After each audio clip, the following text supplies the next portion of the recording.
அப்பப்பா! இந்த பசங்கள சாப்பிட வைக்கிறதே பெரிய வேலையா இருக்கு. எப்ப நான் புடலங்கா பொரியல் பண்ணாலும் என் பொண்ணு சாப்பிடவே மாட்றாங்க. என்னதான் இதுக்கு பண்றதுன்னு யோசிச்சு, நான் இந்த மாதிரி பண்ணுனேன். என்ன ஒரு ஆச்சரியம்! ஃபுல்லா சாப்பிட்டு வந்திருந்தாங்க. ஆனாலும் எனக்கு ஒரு டவுட்டு. நான் என் பொண்ணுகிட்ட கேட்டேன், "ஏய் ஃபுல்லா சாப்பிட்டியா? இல்ல கீழ கொட்டுனியா?" அப்படின்னு.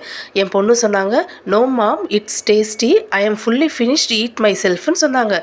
அப்பதான் எனக்கு நிம்மதியாவே இருந்துச்சு. வாங்க இப்ப எப்படி பண்றதுன்னு பார்க்கலாம். குக்கர்ல கொஞ்சமா எண்ணெய் ஊத்தி கடுகு உளுந்து கருவேப்பிலை வெங்காயம் போட்டு தாளிச்சு நம்ம கட் பண்ணி வச்சிருக்கிற புடலங்காவையும் அதில் போட்டுக்கலாம். கூடவே பாசி பருப்பும் போட்டு தேவையான அளவு உப்பு, மஞ்சத்தூள், காரத்துக்கேற்ற மிளகாத்தூள், கொஞ்சமா சீரக பொடி, கருவேப்பிலை பொடி போட்டு தேவையான அளவு தண்ணி ஊற்றி குக்கரை மூடி வேக வச்சு எடுத்துக்கலாம். இப்போ காய் வெந்ததும் காய்க்கு டிரான்ஸ்ஃபர் பண்ணி தண்ணி கொஞ்சம் இருந்ததுன்னா அதை வத்தினதும் தேங்காய் பூ போட்டு கிளறி நம்ம வேக வச்ச சாதத்தையும் போட்டு கிளறி இறக்கணும்னா நம்மளுடைய சூப்பரான புடலங்காய் சாதம் ரெடி. டிஃபன் பாக்ஸ்ல பேக் பண்ணி கொடுத்து விடலாம். அவ்வளோதான். நீங்களும் உங்க வீட்டில் ட்ரை பண்ணி பாருங்க. Bye from Lachu vlog.